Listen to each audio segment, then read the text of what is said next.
정여울의 도서관.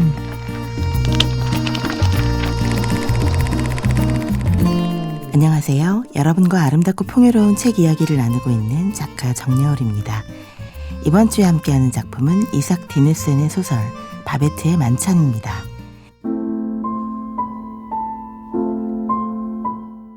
이 소설은 언뜻 보면 한 끼의 저녁 식사에 관한 이야기처럼 보입니다. 하지만 조금만 더 가까이 다가가 보면 이 작품은 사실 상처 입은 삶과 침묵 속의 사랑에 대한 이야기입니다. 예술이 인간을 어떻게 구원하는가, 그리고 아무도 알아주지 않더라도 끝내 자기 안의 빛을 포기하지 않는 한 사람의 존엄에 대한 이야기이기도 합니다. 차가운 북유럽의 바닷바람이 스치는 작은 마을, 검소와 절제, 금욕과 회한이 눌러앉은 공간 속으로 한 명의 이방인 여성이 들어옵니다. 그녀의 이름은 바베트입니다. 어느 날 그녀는 자신의 전부를 바쳐 단 한 번의 저녁 식사를 준비합니다. 그 식사는 배를 채우기 위한 음식이 아니라 누군가의 굳게 닫힌 영혼을 천천히 열어주는 조용한 기적이 됩니다. 이 작품의 배경은 덴마크의 외딴 해안 마을입니다. 햇빛보다는 안개가 먼저 떠오르고 기쁨보다는 체념이 더 익숙한 곳입니다. 사람들은 종교적 엄숙함 속에 살아가며 욕망을 경계하고 즐거움을 삼가고 아름다움 앞에서도 쉽게 마음을 열지 못합니다. 그 메마른 세계 한복판에 프랑스에서 온 바베트가 도착합니다. 그녀는 과거를 잃어버린 채 자매의 집에서 묵묵히 가사와 요리를 맡으며 살아갑니다. 얼어붙은 사람들, 오래된 오해, 입 밖으로 내지 못한 후회가 그 공간을 채우고 있습니다. 한때 사랑했지만 지나쳐버린 젊은 날도 조용히 가라앉아 있습니다. 신앙은 있었으되 기쁨은 잃어버린 공동체, 그리고 그 모든 것 위에 한 상의 식탁이 차려집니다. 이야기의 중심에는 엄격한 목사의 딸들인 마르티네와 필리파 자매가 있습니다. 두 사람은 젊은 시절 매우 아름다웠고 각각 사랑의 가능성을 품은 적이 있었습니다. 그러나 결국 그들은 세속적 행복을 뒤로한 채 아버지의 신앙 공동체를 지키는 삶을 선택합니다. 세월이 흘렀습니다. 존경받는 목사였던 아버지는 세상을 떠났습니다. 두 자매는 늙었습니다. 마을의 신앙 공동체도 늙었습니다. 그들은 여전히 함께 모이지만 오래된 다툼과 오래된 원망이 그 모임을 무겁게 짓누르고 있습니다. 마르티네와 필리파, 이 두 자매의 삶 속으로 찾아온 바베트는 과연 어떤 존재일까요? 정여울의 도서관이었습니다.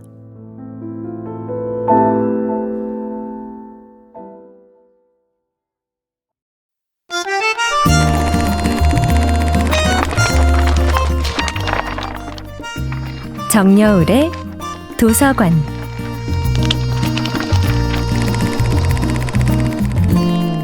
안녕하세요. 여러분과 아름답고 풍요로운 책 이야기를 나누는 작가 정여울입니다. 이번 주에 함께하는 작품은 이삭 디네센의 소설 바베트의 만찬입니다.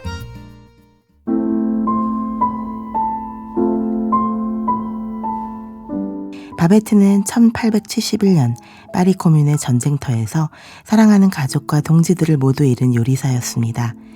프랑스에서는 뛰어난 요리사로 명성이 높았던 바베트는 덴마크의 시골 마을로 이주하여 온갖 허드렛 일과 요리를 도맡아 묵묵히 일합니다. 눈에 띄지 않게 불평 없이 과장 없이. 어느 날 바베트는 프랑스 복권에 당첨됩니다. 큰 돈이 생긴 것입니다. 누구라도 그 돈으로 고향으로 돌아갈 수 있었을 것입니다. 편안한 삶을 시작할 수도 있었겠죠. 하지만 바베트는 뜻밖의 소원을 말합니다. 목사의 탄생 100주년을 기념하는 저녁 식사를 자신이 직접 준비하게 해달라고 합니다. 자매는 당황합니다.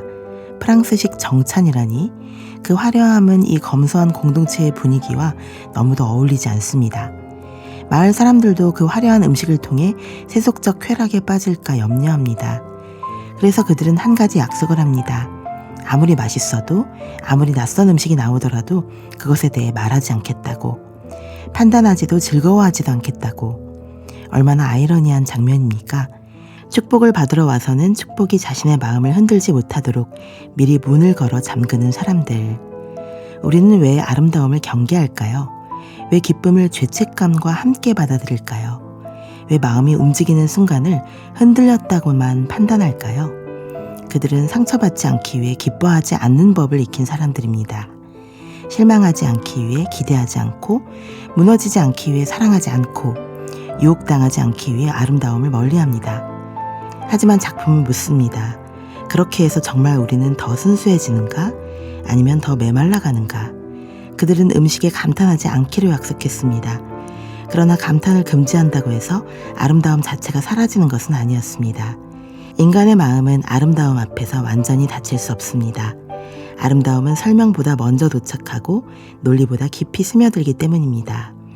이 작품은 우리 모두의 어떤 결핍을 건드립니다. 우리는 각자의 방식으로 메말라갑니다. 그러나 바베트의 만찬은 말합니다. 아직 화해할 수 있고 용서할 수 있고 기뻐할 수 있다고 말입니다. 정여울의 도서관이었습니다.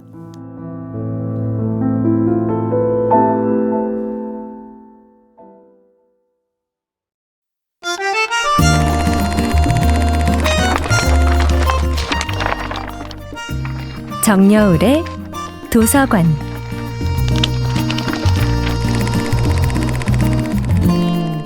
안녕하세요. 여러분과 아름답고 풍요로운 책 이야기를 나누는 작가 정여울입니다. 이번 주에 함께하는 작품은 이삭 디네센의 소설 바베트의 만찬입니다.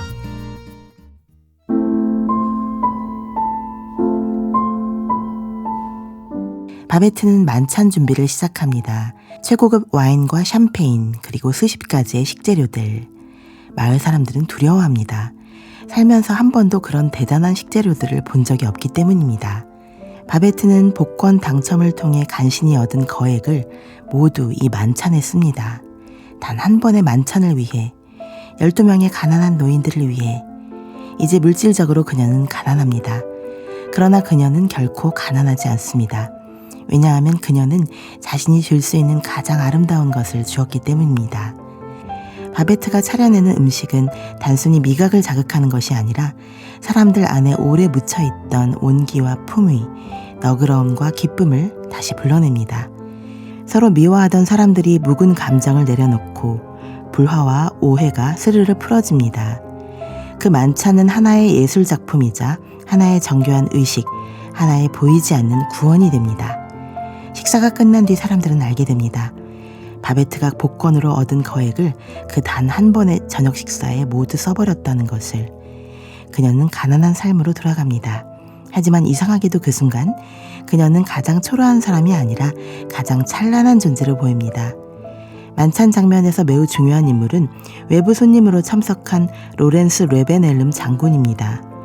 그는 이 만찬이 얼마나 고귀한 것인지, 얼마나 완벽한 프랑스 고급 요리의 형식을 갖추고 있는지 유일하게 알아보는 사람입니다. 그가 첫 음식들을 맛보며 눈빛이 달라지는 순간은 하나의 문이 열리는 순간처럼 느껴집니다. 그는 단순히 맛있다고 느끼는 것이 아니라 잊었던 어떤 세계를 기억해내기 때문입니다. 젊은 날의 열정, 우아함, 사랑의 가능성, 품격 있는 인간적 교류, 인생이 아직 다치지 않았다고 믿던 시간을 떠올립니다. 아름다운 예술은 우리를 현재의 좁은 방에서 꺼내 한때 우리가 믿었던 더 넓은 세계로 데려갑니다.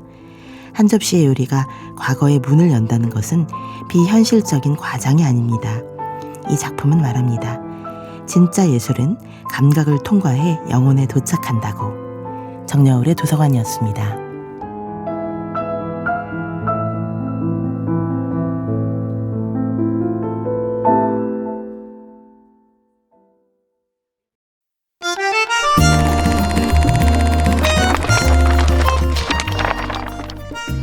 정여울의 도서관.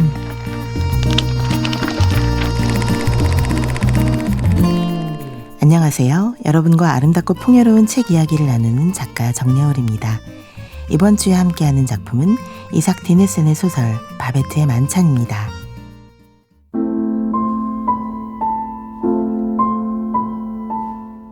이 작품에서 가장 강렬하고 가장 오래 남는 대목은 바베트가 자신의 정체를 밝히는 순간입니다.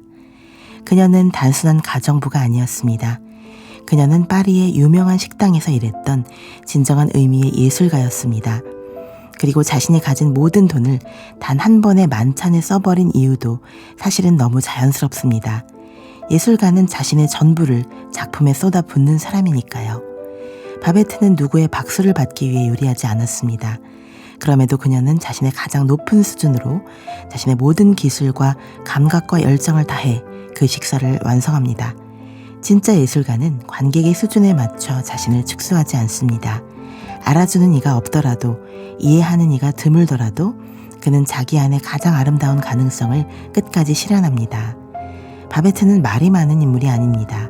오히려 소설 내내 절제되어 있고 겸손하며 묵묵합니다. 하지만 바로 그렇기 때문에 그녀의 내면은 더 거대하게 느껴집니다. 겉으로는 조용하지만 그녀 안에는 꺼지지 않는 자부심이 있습니다.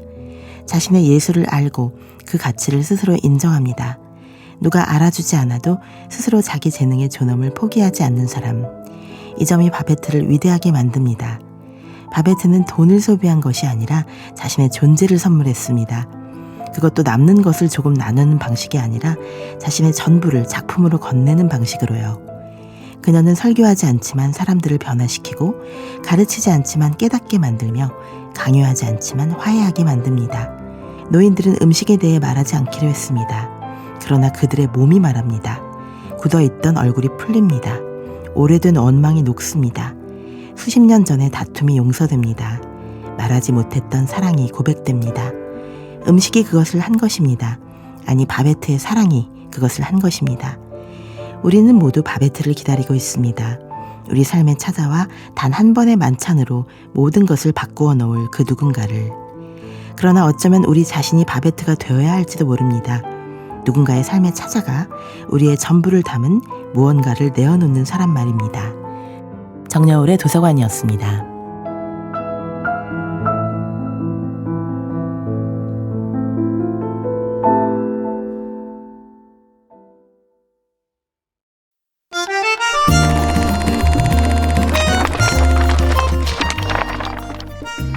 정여울의 도서관.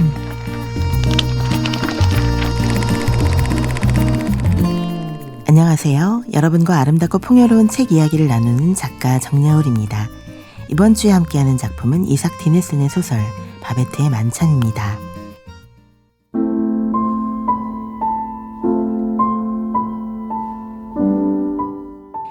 요리는 오감의 예술이자 관계의 예술입니다. 향으로 먼저 다가오고 혀로 머물고 목을 타고 내려가며 몸의 온도를 바꿉니다. 무엇보다 요리는 대개 함께 먹는 예술입니다. 사람과 사람이 마주 앉아 같은 시간, 같은 향기, 같은 접시를 공유하는 예술이지요. 바베트의 만찬은 그래서 완전히 관계적입니다. 그녀는 단순히 음식을 내놓는 것이 아니라 한 공동체를 다시 식탁에 앉힌 것입니다. 바베트의 요리는 아름다움과 선함이 만나는 지점, 그곳에서 탄생한 예술입니다. 누가 몰라본다고 해서 재능이 사라지는 것은 아닙니다. 누가 칭찬하지 않는다고 해서 그 진심이 무가치해지는 것도 아닙니다. 가장 깊은 자기 실현은 오히려 타인에게 큰 선물이 될 수 있습니다. 그녀가 자기 예술을 완전히 실현했을 때 기쁨을 느낀 것은 그녀만이 아니었습니다. 식탁에 앉은 모두가 변화했고 화해했고 조금 더 살아갈 힘을 얻었습니다. 우리는 어떤 삶을 선택할 때 다른 삶을 포기한다고 생각합니다. 그러나 우리가 틀렸습니다. 우리가 선택하지 않은 것들 또한 영원히 우리와 함께 있습니다. 우리가 선택한 것들도 우리가 거절한 것들도 모두 우리의 일부가 됩니다. 마르티나가 젊은 시절 거절한 사랑, 필리파가 포기했던 음악까지도 그것들은 사라진 것이 아닙니다. 그것들은 여전히 그녀들 안에 있습니다. 다른 형태로, 다른 방식으로. 삶은 그렇게 우리가 알지 못하는 방식으로 신비롭게 연결된 것입니다. 우리는 때때로 위대한 예술가 바베트가 되기도 합니다. 아무도 다 알지 못하는 수고를 오래 해온 사람, 보이지 않는 자리에서 자기 몫을 묵묵히 감당해온 사람, 자기 안에 큰 세계를 품고도 말없이 살아온 사람, 그런 사람에게 이 소설은 깊은 위로가 됩니다. 바베트가 차린 식탁은 저녁상이 아니라 오래 닫혀있던 영혼의 문을 여는 열쇠 같았습니다. 그녀가 사람들에게 건넨 것은 단지 수프나 와인이 아니었습니다. 그녀가 건넨 것은 존엄, 환대, 예술, 은총이었습니다. 부디 우리들의 마음에도 바베트가 차려놓은 식탁, 그 위에 작은 촛불 하나가 오래오래 반짝이기를 바랍니다. 정여울의 도서관이었습니다.